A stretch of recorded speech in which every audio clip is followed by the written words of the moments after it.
Our next guest, which is Michael Bociurkiw. He's a senior fellow at the Atlantic Council's Eurosia Center. He's joining us now live from Odesa in southern Ukraine. Thank you very much for joining us. You're there in southern Ukraine where you just finished the Black Sea Security Forum. What are your impressions from this meeting that you just attended in terms of what we should expect from this kind of peace conference happening in Switzerland at the moment? Sure, good to be with you. Well, of course, the feeling here, widespread feeling, I believe, is that talk is better than no talk. When diplomats sit down, sometimes miracles can happen, but overwhelming feeling that expectations are very low.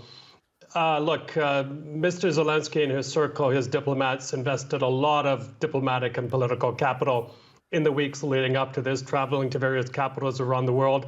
But I think that after yesterday, and Putin's unrealistic, bizarre list of demands, including taking 4 regions of Ukraine, 2 of which they don't even occupy, kind of sets a hard line on the Russian side where peace cannot easily be negotiated with them. One more thing that came out, which is very interesting from this Black Sea Security Forum, is that the Ukrainians are being urged to put at the top of their list free and fair elections in Russia. So in other words, if Russia wants to be invited to the negotiating table, they have to promise free and fair elections in Russia and Belarus. I don't see the Russians agreeing to that, but that was an interesting proposal from this side. But I mean, that's what I'm also wondering. So we have these so-called peace proposals from Russia telling Ukraine to pull back from those 4 regions and giving up its ambitions to join NATO. And now you're telling me about these ideas coming from Ukraine that pretty much imposing on Russia to hold what they would consider free and fair elections. Are the two sides just too far away from each other at this point? Yeah, they're very far away. And the idea with the elections was to show that Ukrainians are not Russophobes, that they actually have a democratic spirit, a democratic soul, and they want to allow Russian citizens themselves to have a say in the functioning of their own country.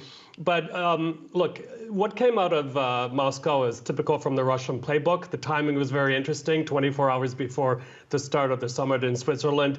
And I think they were hoping that, you know, the world would interpret this as, hey, you know, we put proposals forward and now it's time to talk. But as your correspondent pointed out, I mean, without China, the big player at the table at this summit, I don't expect that much to come out of it. China has a lot of leverage, growing leverage over the Kremlin right now, economic, politically. And if they really wanted this war to end, they could make a phone call and tell Putin to stop. I think that's a general feeling as well. Mr. Bociurkiw, I mean, you're there in southern Ukraine, Odesa, of course, on the sort of the beach there where you have the Black Sea. Of course, the Black Sea is so important for Ukraine. Odesa has certainly also seen its fair share of Russian attacks.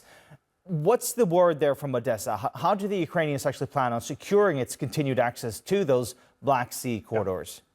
Yeah, sure. Well, of course, you know, we're Black Sea neighbors with Turkey. And it's also, I think, it's fair to say there's a feeling here that it would be great if Turkey could allow more security over the Black Sea. I know it's very complicated, but there is a feeling here that if the West had deployed at least a fraction of what it has to protect ships in the Red Sea, things would be different here. A big part of the Zelensky peace plan, as well as talk here at the Black Sea Security Forum, is, of course, food security. It's a matter that is important to not only Ukraine and Turkey, but all over the world. And I think we've reached a point where, for heaven's sake, it's time to recognize Odesa port as a crucial, indispensable part of the global food supply chain. So everyone should take a part in guaranteeing these food corridors. One more thing, as you well know, I mean, we're being pounded by rockets and drones, not only Odesa, but many parts of Ukraine. They're aiming at taking out critical infrastructure. What Ukraine needs right now, again, made clear at this forum, are more Patriot systems to protect the skies from incoming Russian fire. Otherwise, it's going to be a humanitarian catastrophe by the end of the year. Michael Bociurkiw, really good to hear your thoughts there from Odesa in Ukraine. Thank you so much for joining us here on TRT.